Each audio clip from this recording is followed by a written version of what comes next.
Thank you. Right, moving on, we're going to delivery plan for 26-28. Sorry, did somebody say something? No? Okay, thank you. And I invite the leader to present the recommendations from Cabinet. Thank you. Yes, I think as we all know, we have a council plan which runs through our 4 years, and underneath that we have a delivery plan which sets out what we expect to do over the next 2 years. So this period is for 26-28, and we have a number of items that we have put into the delivery plan, having consulted with all members and widely to make sure that we are achieving those things that we have set out in our council plan. You will see that it actually comes under the different headings. So all our council plan headings, such as empowering individuals and communities, there will be a number of items in there that we expect to try to deliver in the next 2 years, which actually will coincide with the final time of us being in existence. So these are really important. These are really important items. Thank you, Councillor Waymark. That's really helpful.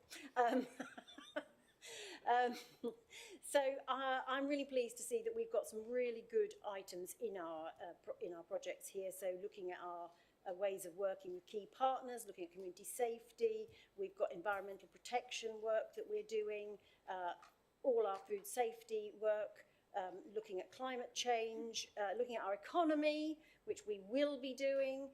We will continue with the expansion of the Broadland Country Park and the visitor centre. We're looking at a load of infrastructure improvements that are coming forward.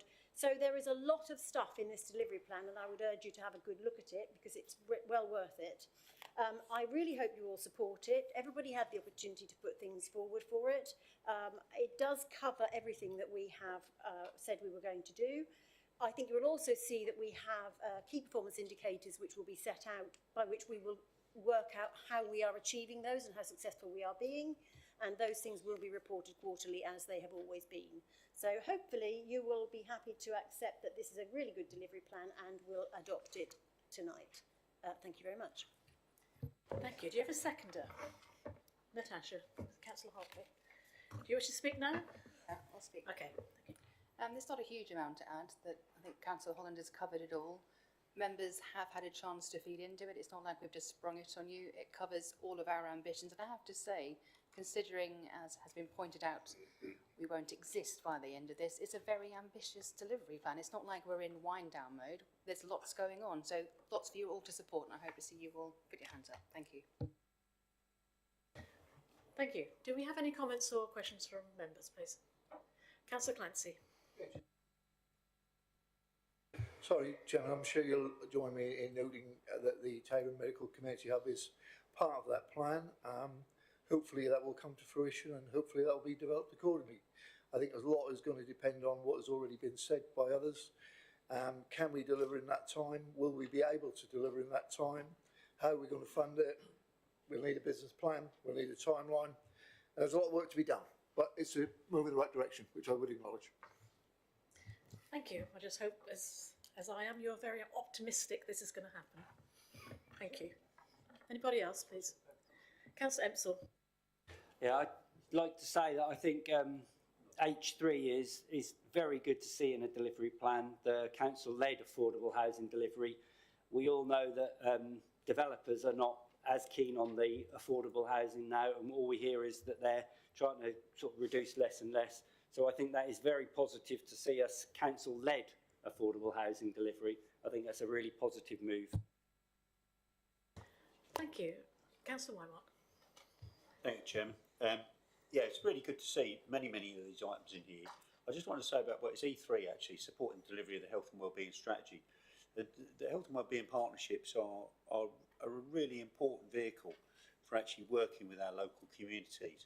And I think with the change in the Integrated Care Board, the NHS going from Norfolk and Waveney to Norfolk and Suffolk on the 1st of April, they will be a really important part of that structure moving forward. And I also think they'll be an important part of the neighbourhood working too, the neighbourhood team.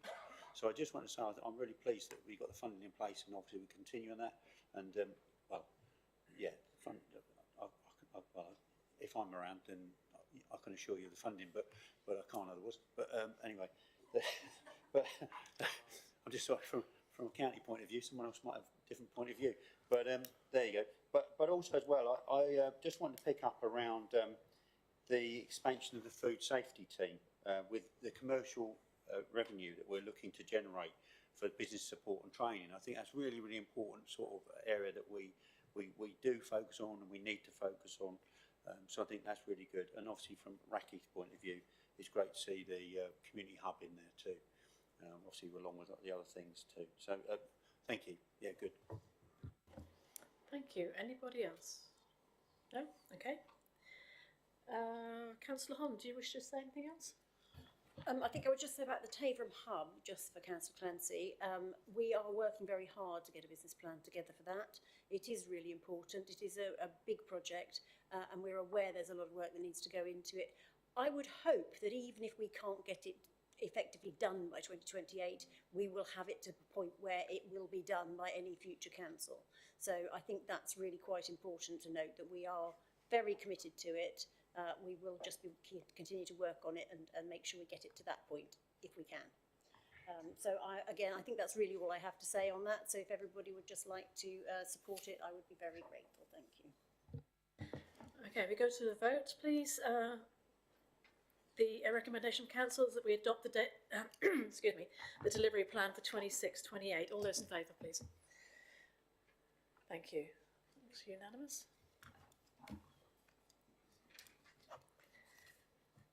Right, item 9, council tax resolution 26-27.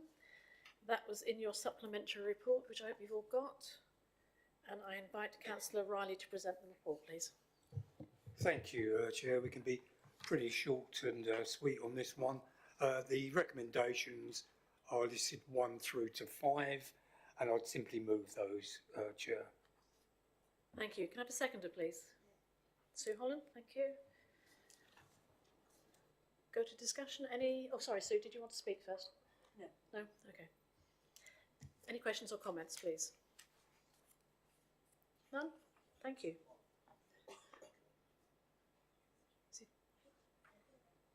No? No, you're just discussing between yourself. Okay. Okay. Seconder, do you want to just go to the vote? Yeah? Okay. We'll go to the vote. Got the resolution, the recommendations in your supplementary report 1 to 5. All those in favour, please. Oh, sorry, we've got to have a recorded vote. Apologies. I'm just trying to get the meeting in. Thank you. Please could members indicate whether they're voting for, against or abstaining. Councillor Baby. For. Councillor Beadle. For. Councillor Berry. For. Councillor Booth. For. Councillor Bowe. For. Councillor Brennan. For. Councillor Bullman. For. Thank you. Councillor Catchpole. For. Thank you. Councillor Clancy. For. Councillor Copplestone. For. Councillor Crotch. For. Councillor Davis. For. Councillor Douglas. For. Councillor Eden. For. Councillor Emsall. For. Councillor Goodman. For. Councillor Gurney. For. Councillor Hartley. For. Councillor Harvey. For. Councillor Holland. For. Councillor Johnson. For. Councillor Creamy Gouverneur. For. Councillor Kelly. For. Councillor Laming. For. Councillor Lee. For. Councillor Leggett. For. Councillor Mear. For. Councillor Murrell. For. Councillor Newstead. For. Councillor Nurden. For. Councillor Riley. For. Councillor Roper. For. Councillor Royal. For. Councillor L. Starling. For. N. Starling. For. Councillor D. Thomas. For. Councillor Tipple. For. Councillor Toval. Councillor Ward. For. Councillor Weinmark. For. Councillor Yousefian. For. Thank you, that's unanimous.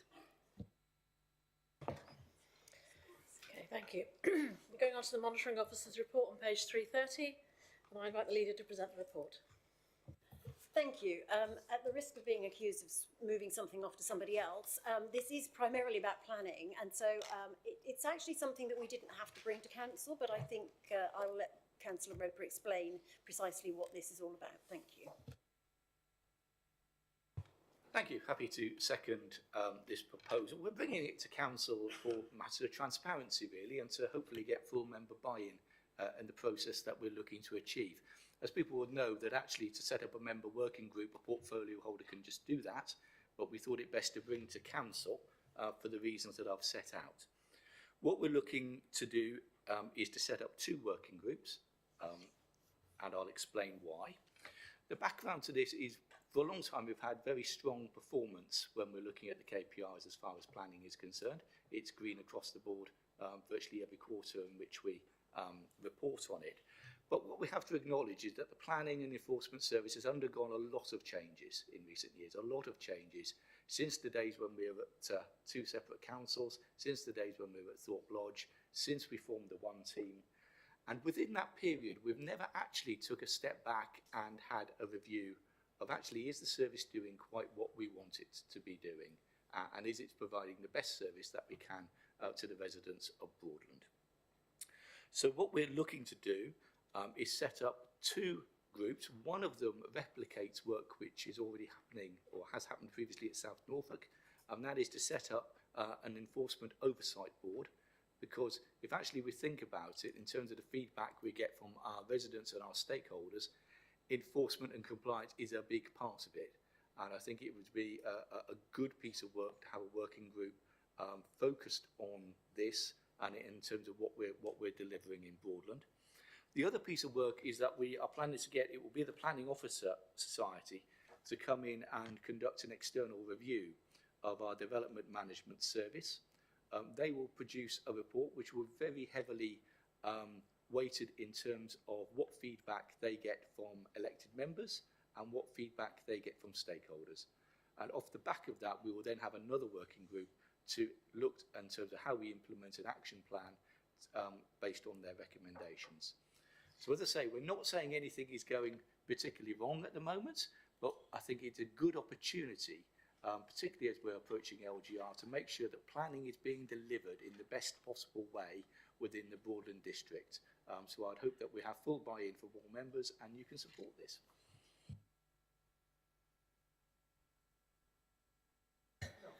Councillor Clancy first, please. Thank you, Councillor Roper. First, I'd like to thank you for setting these working groups up. It has been a little while coming, but I'm pleased we've got there. I think it's important to do this work. This work hasn't been done since we've had the one team, and it's important we do this work. And all I'd say is, to summarise, I'm very pleased the work is going to be done. I'm very pleased how you've structured it, and I think it's a good thing, most importantly, for the customers of the service. We do tend to forget in local authorities, all levels, we're only here for one purpose, to serve our customers. That is what we should be doing. And we do have a tendency, all of us, to be inward looking rather than outward looking. So this is a good piece of work to make sure we're connecting with the users of the service, providing the kind of service they require in a way in which they require it. And all I would do is wholeheartedly endorse what your proposal is. Thank you, Chair.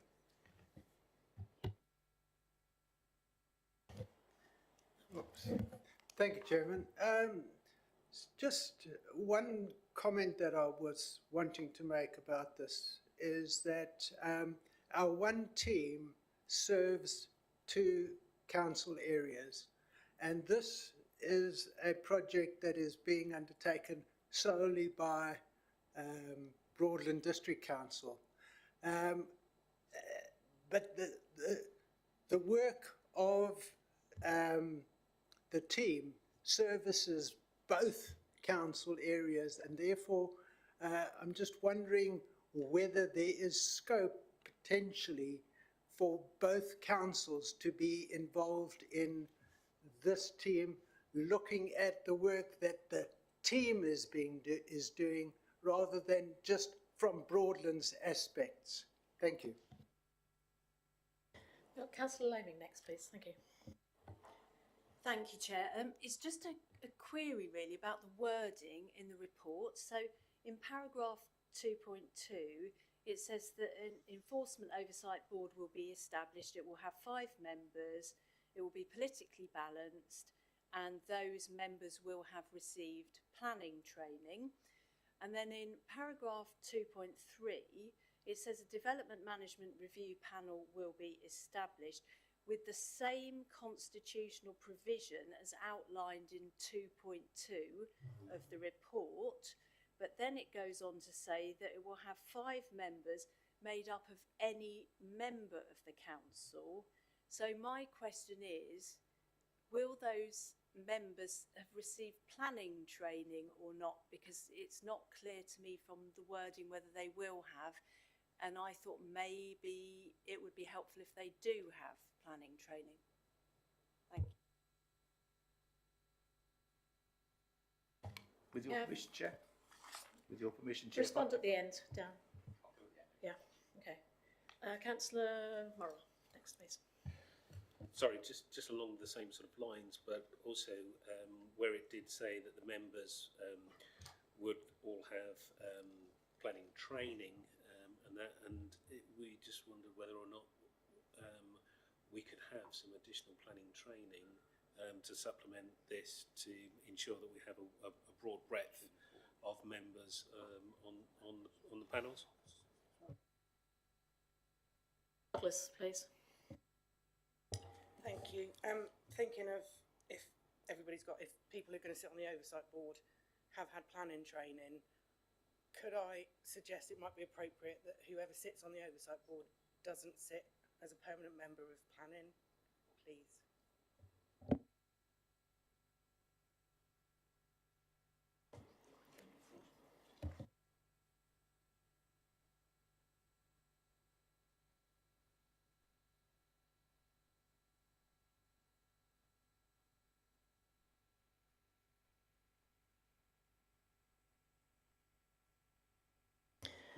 If there's nobody else, are you gonna hold a question? No, it's not a question. Go on, statement.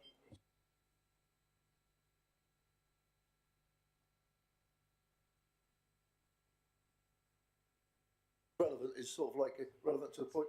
Sorry, okay.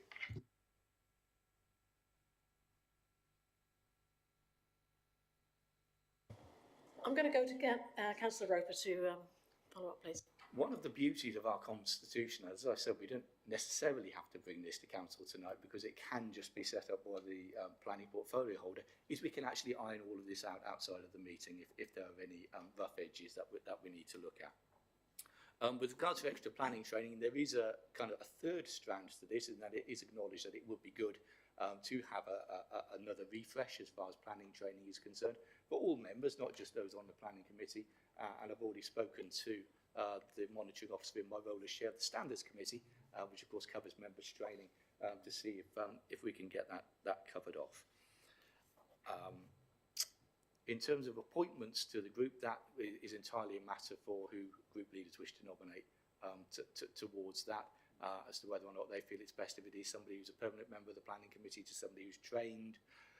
One of the reasons why the second group isn't calling for people necessarily to be planning committee trained is because it is about our stakeholders and our customers, rather than with the other group, which is very much more down in the weeds around the enforcement and compliance around planning conditions. So that's the reason for the difference in the two flavours of the two working groups. But as I say, we do have the opportunity, thanks to our constitution, to iron anything out outside of the meeting. Okay, I'm going to ask the leader to sum up, please. Well, all I'd like to say is I'd like to thank Councillor Roper for actually putting this into place. We have talked about it for a very long time, so I think it is going to be a really useful project to get going. I think the planning training will be very valuable. There's a lot of us that could actually do with a refresh, so I'm looking forward to that. I don't think there's really much more to say. I think the only point I would make when we talk about whether South Norfolk would join in with this is we are still a sovereign council. I still think it's important that we look at how planning works in Broadland for Broadland residents and businesses. So for me, if South Norfolk wish to do a similar thing, that's fine by me, they could carry on and do that. But I would like to see us deal with what we do here in Broadland, because that's our council responsibility. And I'm sure you all know that a lot of the approaches we get from members of the public, from our residents, will be about planning. So I think it's really important that we all understand and we are able to articulate precisely how planning works, and we are clear that what we have done in our council is the right thing. So I am very happy that we're going to put this forward, and I'm really hoping that you will all approve it too. Thank you. Thank you. I understand we don't need to go for a vote for this. This is just to note the report. Okay, thank you. Item 11, the adoption of the Rackheath Neighbourhood Plan, revised 24-25. This is on page 336, and I invite Councillor Roper to present the report. Thank you. I'd like to move that Council again adopts the Rackheath Neighbourhood Plan, the revisions which have been made to it. As you'll see within the report themselves, these are revisions which Council itself can ratify. They're not material enough that they need to go to a referendum. I'm going to pause there because I know the local members will want to chip in at this stage. Who'll be able to tell you much more about it than I can. You have a seconder? Councillor Morrell? I'll second. Thank you. Do you wish to speak now? I'll wait until everyone's spoken. Okay. Thank you. Are there any questions or comments from members? Yeah. Thank you, Chairman. As a Rackheath resident, I think it's so important with this, with all the changes that happen in Rackheath. We did put in place a neighbourhood plan a few years ago, but because there has been, say, significant change in Rackheath, we thought it was a good idea to revisit it. In the original neighbourhood plan, top of people's list was having a medical centre. I'm very pleased to say that has been delivered, and it will be opened very, very soon.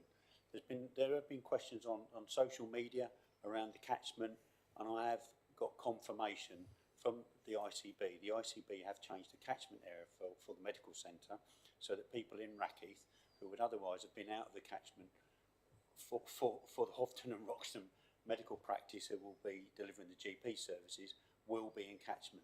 I haven't got an opening date yet, but as soon as I have, that would be good. But no, I mean, I think it's a really good plan. I'm pleased that the examiner's been happy enough with it as it is. So thank you. Thank you. Anybody else? No?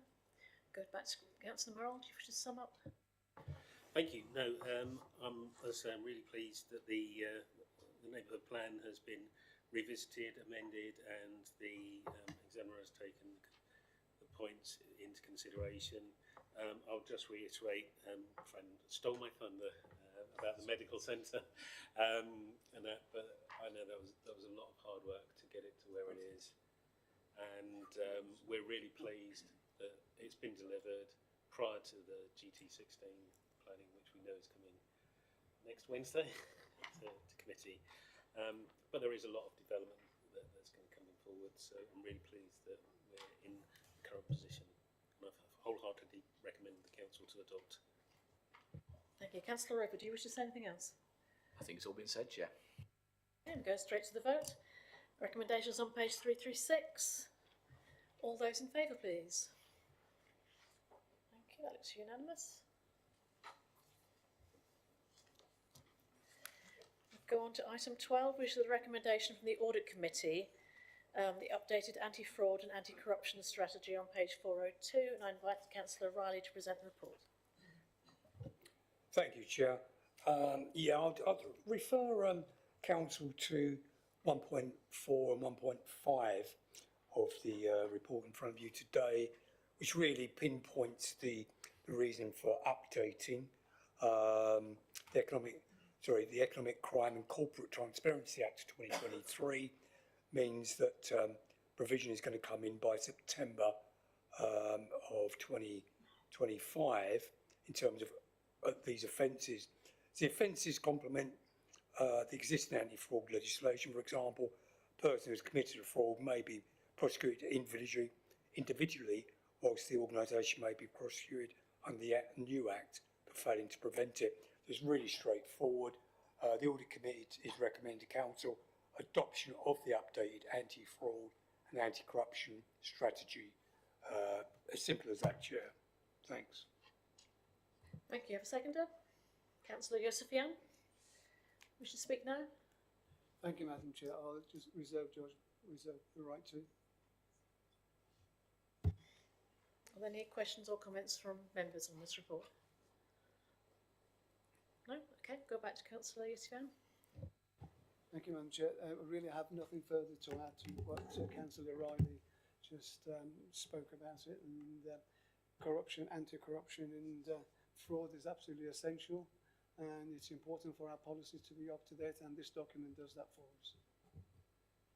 Thank you. Councillor Riley, do you wish to say anything else? No, fine, thank you, Chair. Okay, I can refer members to the recommendations to recommend council to the adoption of the updated anti-fraud and anti-corruption strategy. All those in favour, please raise your hand. Thank you. It's unanimous. Moving on, we have no outside organisation reports, so we'll go straight on to questions from members. And we have a question from Councillor Lamming, please. Thank you, Chair. On the 27th of November 2025, MPs and leaders of key organisations attended a national emergency briefing which comprised of a range of talks given by expert scientists. The full briefings are now available to view. On the 20th of January 2026, the government published a 14-page report on the possible effects of global biodiversity loss and ecosystem collapse on UK national security. Will the Leader and Cabinet be willing to formally authorise an explanatory email with the briefing and the report links to go out to all members of the One Team and BDC councillors to encourage them to view this information, which is of great importance to the Council as an organisation and to all of us as individuals if they have not done so already. Thank you. Thank you. I'm going to ask the Leader to respond, please. You have 5 minutes. Well, thank you for the question. I absolutely agree. It is really, really important that we understand precisely what climate change is doing to our planet. I would refer you perhaps to what is happening in Australia at the moment. They've actually had temperatures of 45 degrees in some of their cities. It is appalling, and at the same time they've suffered from flooding. So it's not just here we're talking about everywhere. I think it's very clear that we as a council have committed to much of what we need to do for biodiversity net gain. We have a new strategy. We are looking at various issues to do with biodiversity loss and trying to address that. We are looking at environmental issues. We have made sure that we are trying to use more environmentally friendly products. We're encouraging other businesses to do the same sort of thing. We're giving advice. I think actually our strategy, our environmental strategy delivery plan actually demonstrates quite a lot of this already. What I do think is it was quite a technical briefing that was given. I think it's really important that we hear from scientists. I will say that I am very happy to ask the officers to circulate the notes and give some explanation of it, because as I say, it is very technical.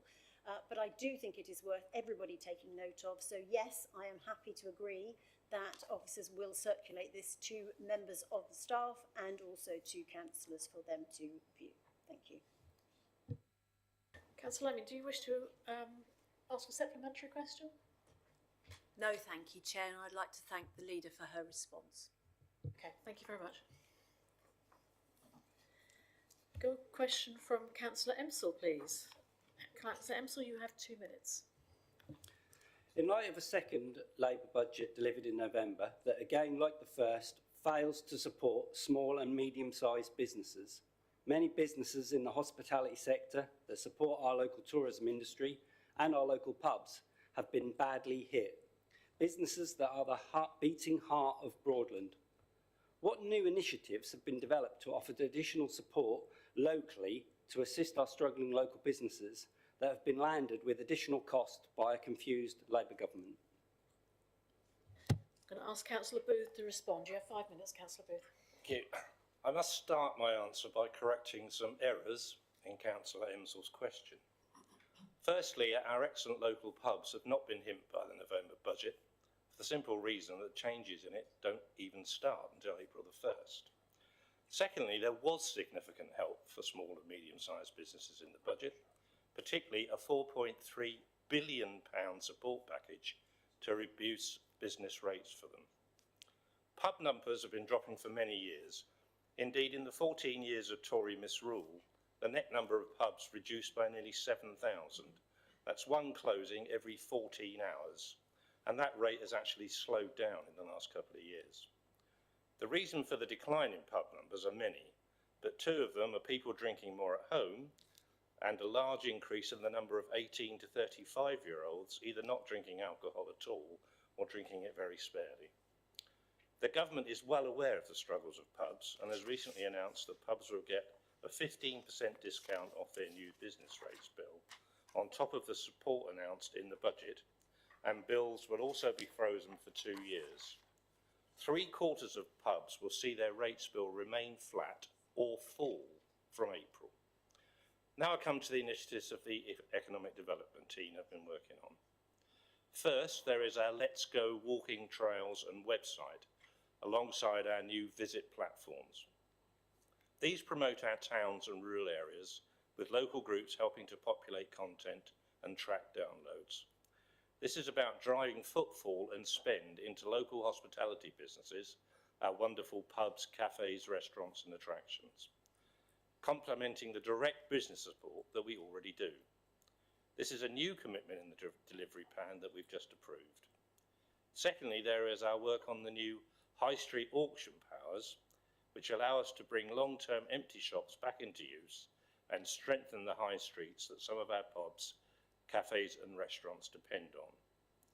We already do a lot to support hospitality businesses. We have continued to provide support through Business Builder and Rural Business Builder, combining grants with one-on-one officer advice to help small firms.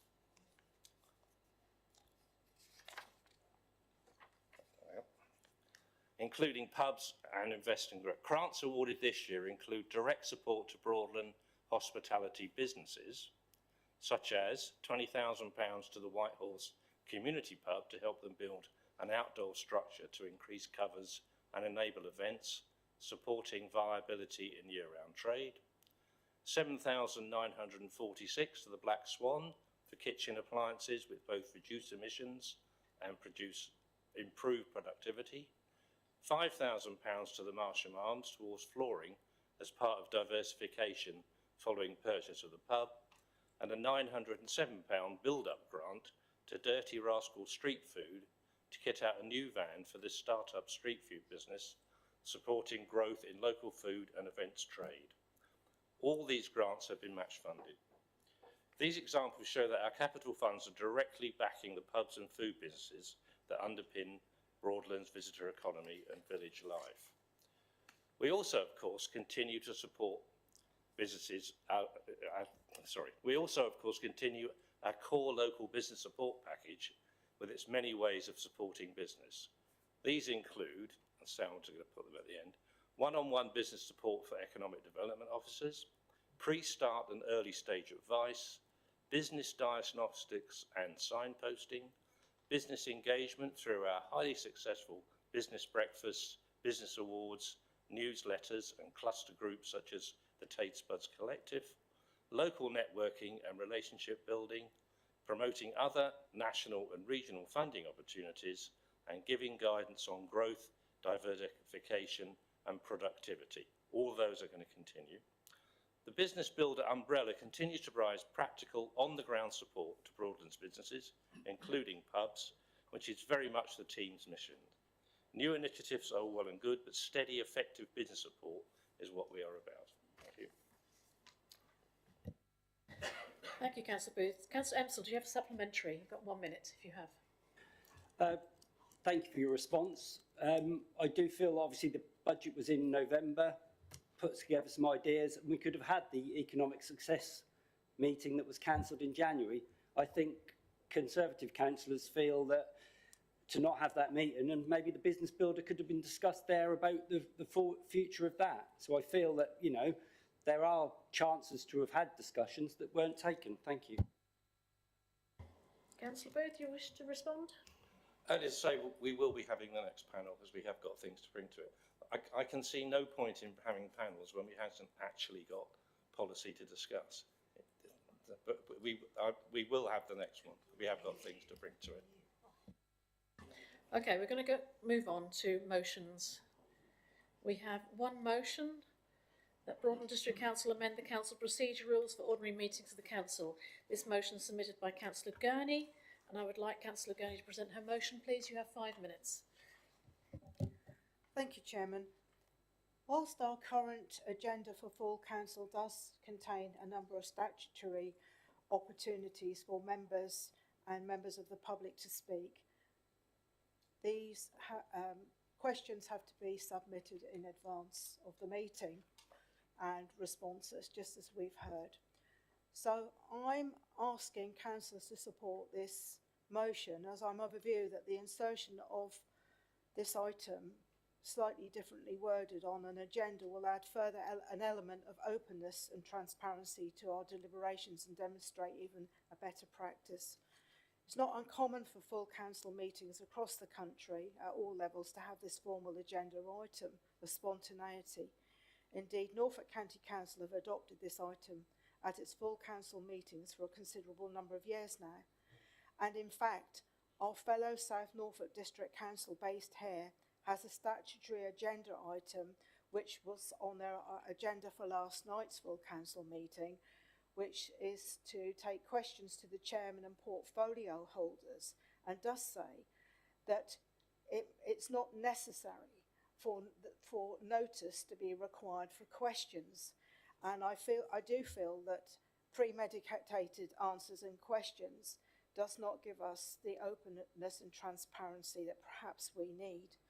A prime example of this tonight would have been that perhaps Councillor Berry could have asked, when he asked the question about the progress of the sale of Thorpe Lodge, there's been no response to that. And if we'd have had questions that didn't need any prior notification, this might have given the opportunity for a response.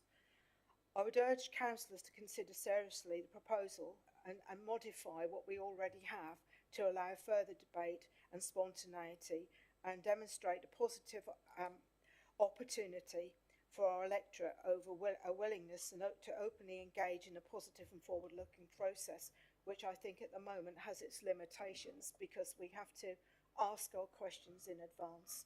And I think this evening there are questions perhaps we would like to have asked our cabinet members, our leader, but because we haven't had them in advance, because they are questions that have arisen tonight as we have debated various issues, that this way forward might be something that we could even trial or even adopt. And obviously South Norfolk District Council are already using this methodology. Thank you. Thank you. I understand Councillor Clancy is your seconder for this. Yeah, sure. Who would like to start? Oh, Councillor Roper, would you like to start? Thank you. I'm glad you mentioned about Norfolk County Council, because what you're looking to introduce here is a similar system to as operates at the County Council, and I've been on both sides of that, as a cabinet member playing usually a very straight bat to things, and as an opposition member bowling bouncers, full tosses and all sorts of other googlies and things. I have to say, it makes for good political theatre. But in 13 years on the County Council, I'm not sure that those regular question and answer sessions in the County Council meetings have actually achieved very much. And I think actually what is far more constructive is, for example, is what happens at the Cabinet meetings at the County Council, is where questions are posed in advance, in writing. You get a full response to the question, instead of the very common in County Council meetings, I'll have to give you a written answer on that, or I'll have to clarify that after the meeting, and then members get a supplementary. Now, at this council, I've actually done a count up, and of course, as far as submitting questions in advance goes, in the last 10 ordinary council meetings, there have only actually been 11 questions submitted in advance on the agendas, which perhaps presents that there isn't maybe a burning desire to ask many of those questions. But there are lots of opportunities for members. As I say, any member can raise a question under our constitution to appear on the council agenda, to ask a question, get a response, and ask a supplementary. Any question, if a matter is urgent and burning, with the permission of the chair under our constitution, can ask for an urgent question to be put. That is within our constitution. If there are minutes in front of you at a council meeting, it is within our constitution that you can ask a question without notice. And in fact, one of the things that this administration did was to make sure that minutes appear back on the council agenda because they were took off for a time, to give members that very opportunity to ask questions without notice on the minutes which appear on the council agenda. Alongside that, if you think about our overview and scrutiny functions, every cabinet paper goes through overview and scrutiny. There are far more opportunities in this council to ask questions of business which is going through it than there are at many other councils, including the county council and including how South Norfolk operate their scrutiny system. So I don't really think that this motion is strictly necessary. I think it would be somewhat counterproductive. There are ample opportunities there already to ask the questions. I would say I think this motion is slightly flawed in a few ways. For example, it talks about a ruling group. We don't have a ruling group here. We have groups working in alliance. I'm not quite sure how that would work. There's no mention at all of independent members or those who are not members of a political group. I'm sorry, Councillor Roper, you've had your 3 minutes. So I think the way we work things at the moment works well and good, and perhaps members should just use what they've got more. Councillor Starling, you have 3 minutes. I won't need that long. I don't think citing South Norfolk is a very good example. They do not have pre-cabinet scrutiny. We do. In those scrutiny committee meetings, I allow members to ask question after question after question. Councillor Nerdon will know one time he turned up with 7 or 8 questions on one particular item.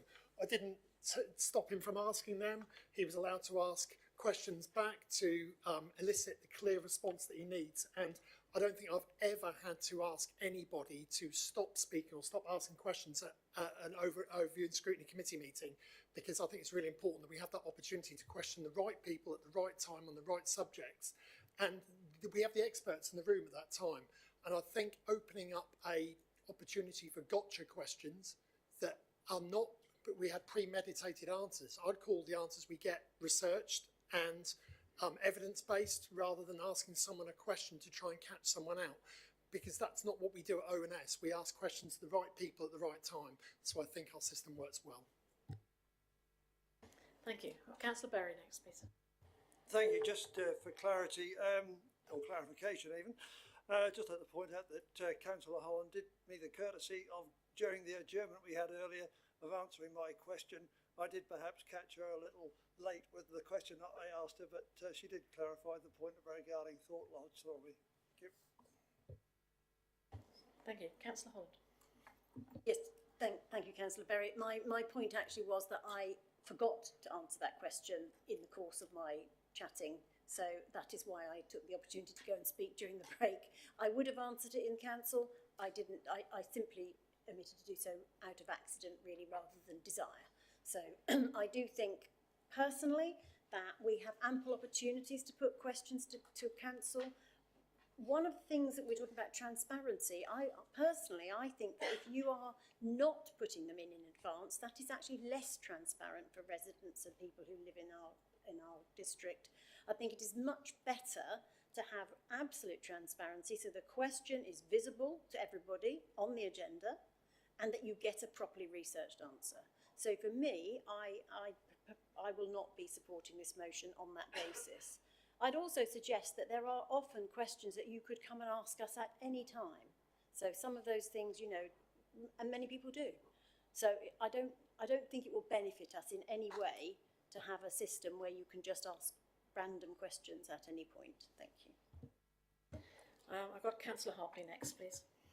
Well, unfortunately, Councillor Holland has stolen most of my thunder, so I'll quickly pick up something else. But again, yeah, I don't think this is the best use of our time. There are ample opportunities to submit questions, as have already been discussed. And as Councillor Clancy said, we are here to serve our voters, our residents, our public. By removing a layer of transparency, I don't think we're doing them any justice at all. So I don't support this. Political theatre, yeah, I'm sure it's great, but we've seen locally where that ends up, doesn't it? Do we really want more Guardian front pages? I think not. Thank you. Thank you. If nobody else, I'm going to go back to Councillor Clancy. Thank you. Just for point of clarity, just if I could just ask the monitoring officer again, I wasn't aware of this, so Councillor Roper mentioned that there was opportunity during the course of the meeting to ask questions of the leader and the portfolio holders during the course of the meeting. what is the mechanism for doing that, please? On the minutes? Only on the minutes. Only on the minutes. So there's no other, again, for absolute clarity, there's no other mechanism for doing that. Does that include the committee meetings? Does it include committee meetings, or does it include just the minutes of the meeting, or everything that's been reported to full council? Sorry. Just the minutes. As the portfolio holder said, it's the minutes of the meeting. Yeah. They are for information, but you do have an opportunity to ask a question if the chair allows you to. Yes. That's, minutes that are reported in the agenda, yes. Okay, do you wish to go on to your... No. As the seconder? No, I don't really wish to say anymore, because I think my view is that, again, political theatre, possibly, yes. Transparency, also, yes. I think there's benefits. I mean, it's been mentioned that written questions, written answers. Well, if you were looking at it, you weren't in this room, you'd quite logically think that's contrived, because by asking answers of the experts, the portfolio holder, the leader, you would expect them, whoever they are, to have a reasonable handle on the brief. Again, I would agree that often in the county that is referred back for written answers, etc., at a later date, which again is reasonable, but I also think there is a big benefit in being able to ask those questions in a formal way, in a formal basis, on an inverted commas ad hoc basis. I think there is a benefit to both the transparency and to make the council meetings a little bit more, rather than managed, to make them a little bit more, inverted commas, interesting and relevant. That's all I comment. I'm going to go back to Councillor Gurney to respond, please. Sorry, I need the microphone. Thank you, Chairman, for this. It's very interesting, because one of the things that I want to ask on a point of information, and I don't wish to embarrass anybody, but one of the questions that Councillor Berry asked this evening was an update on the position regarding Thorpe Lodge, and Councillor Holland has kindly shared that information with him, but that question was asked in a public forum, and I wonder if she would kindly share that information with the rest of the council this evening, because I think it's important that, you know, it's very nice to go and have a quiet word with somebody, but that question was asked in a public forum. I take on what Councillor Roper says, and there are ample opportunities, I agree, but I was just trying to make it more open and transparent. It's not about political posturing or drama and that. I don't do things like that. Even if I ask questions at county, he will appreciate that I don't do that kind of dramatics myself. I'm straight and to the point.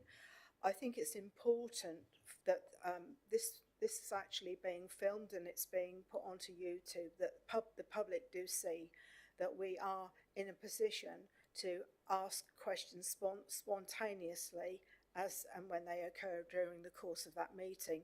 And a lot of this questioning that we have, particularly on the minutes, are things that have been decided already and determined, and there's not that kind of opportunity to ask questions as and when they arise during the course of the debate at these meetings. But I'd like to hear, please, if that is possible, the update on the sale of Thorpe Lodge, please. Thank you. Councillor Gurney, this is a gender item, and we've passed that stage in the proceedings. Okay? No, it's not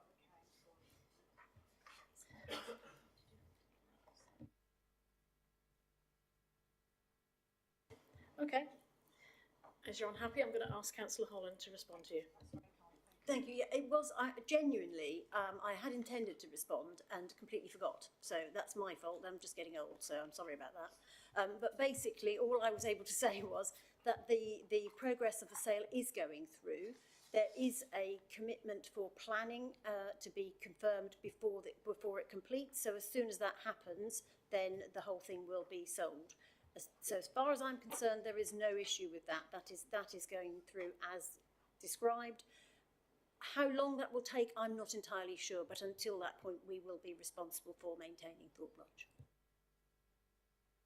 Okay, Okay, thank you. I'm going to close this meeting at 9:10. Thank you. Oh, sorry, I'm getting ahead of myself. Just keen to get home, aren't you? Right. All those in favour of the motion, please raise your hand.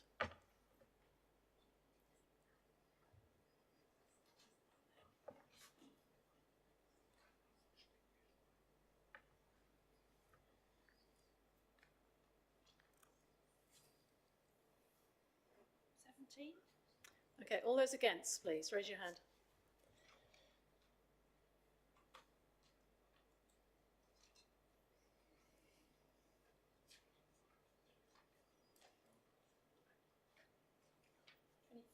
Three abstentions. 2. Thank you.